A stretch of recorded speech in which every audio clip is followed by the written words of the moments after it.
Hey everybody, this is Jeff Noble coming to you live from the 2017 FASD National Conference here in Calgary, Alberta, Canada. We're having a great time. This is the best place to be. I've said it before and I'll say it again. Alberta is the absolute mecca when it comes to FASD. They're doing a fantastic job, and so we're lucky enough to converge here once a year and learn all about the new happenings and the new research and basically what people are up to. And it's a chance for me to see some old faces that I meet along the road when I'm traveling. This is brought to you by CanFASD, the Canadian FASD Research Network. They are fantastic, and so they have supplied all this gear, all the cameras, and I'm just talking, and Jeff gets mad when people are doing that. Cool. So without further ado, I am with Jennifer Tourangeau. Did I say it right? Yes. And Jennifer is a person with FASD, but you are much more than that, and we've been chatting online, and this is the first time I've been able to meet her. It's nice to meet you. And you as well. Oh, I get the handshake. Oh, you got a firm grip? That's good. So Jennifer, we're just going to chat, okay? I'm just going to ask you some questions. Yep. How old were you when you received the diagnosis? When I was first born. When you were first born? Yeah. Okay, just try and speak up just a bit. When I was first born. Okay. And what was life like growing up? Difficult at times. My era, I was born in 1979, so there was actually nothing. Mm-hmm. At that time, I was born in the Northwest Territories. No support services, not just at the government level, but like in the schools, in the community. Well, mostly the government supports, and that there was nothing there to help not only myself but my parents who raised me. Right. FASD was actually not known at all. Okay. It was one of those. Nobody knew about it. Yeah, no one knew about it. No one knew what it meant, what to do, or anything. It was just. So, were your parents a big help? They were. The biggest support we had wasn't from the government, it was from a woman who's actually here. Actually, her name's Leah Rattan. She was probably the biggest instrumental in getting me through. Yeah. My childhood, my teen years, and then she had moved away, and then so that was where a lot of our support came from. Yeah. And that's so. So teen years were difficult. Yes. Yeah, and so I like to ask, when I talk to persons with fetal alcohol, what sort of the things, because, you're well put together. We're going to get into all the awesome things you're doing. Mm-hmm. On a day-to-day, what sort of things do you struggle with? Stress. It was probably the biggest thing. I'm the Indigenous Studies Project Redesign Project Assistant for Grand Prairie Regional College. Okay. So that entails a lot. Yeah. It entails just like I help do the course design, I help do editing of the videos we've created, I help do everything. I'm under the Arts and Education Department, and my co-worker, Kirsten Mickelson, is the Indigenous Studies instructor in that, so she heads up everything else. So I fall under her, so whatever is going on there comes down to me, and then it gets sometimes just... stressful. It does, because there's so much things you have to do. It's like, and there's times when I won't come home until midnight sometimes. Because so much. So when you get overwhelmed, you get stressed out, what are some of the strategies that you use to de-stress?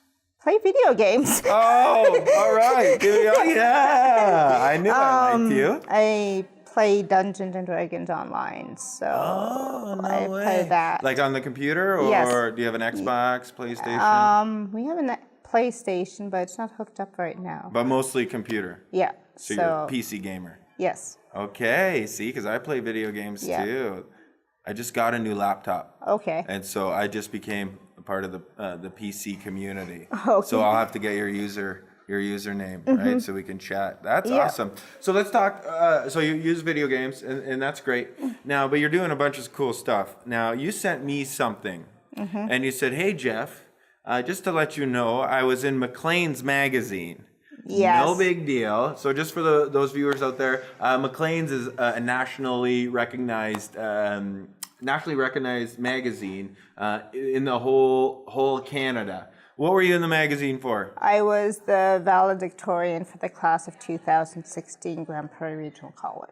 Valedictorian. That's excellent. And so they put you in the magazine because you were, on the spectrum, and you're the valedictorian. What was for the folks out there that are watching? What was like your key message that you can remember? Let me think. Okay. Well, wait. It was the biggest key message, I think, was that we have the ability to change, and that impact will create a ripple effect that will last 7 generations. So a lot of what was not just that, but also how will you change your piece of the world that will create the positive impact 7 generations after we are gone. That's so nice. I was just at a conference in Ontario, and it's called the Anishinaabe G7.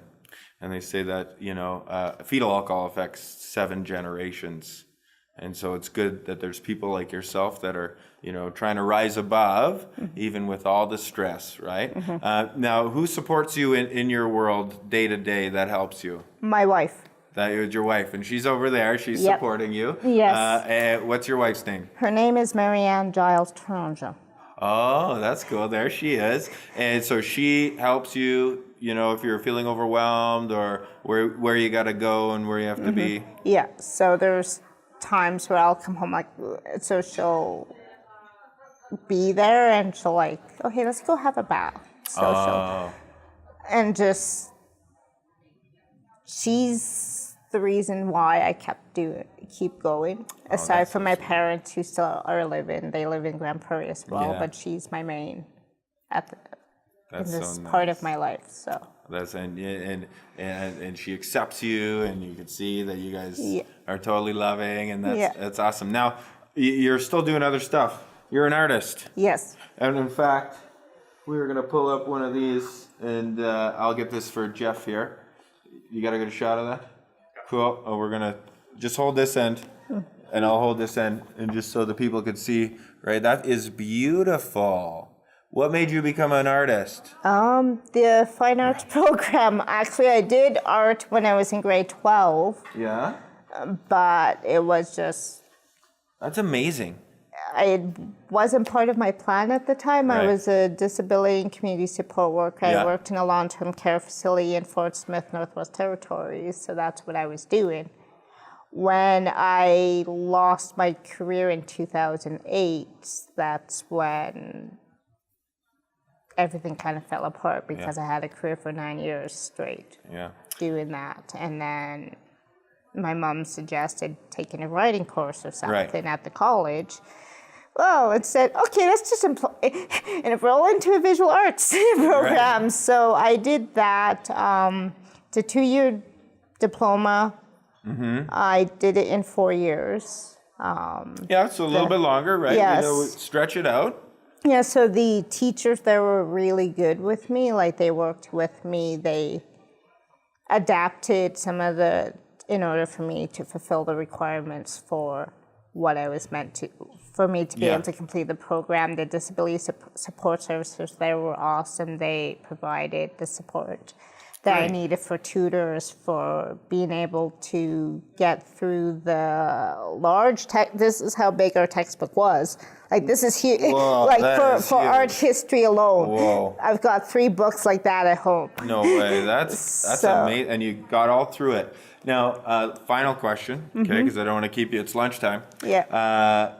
There's a lot of parents struggling with their kids, what piece of advice would you give to a parent who is struggling?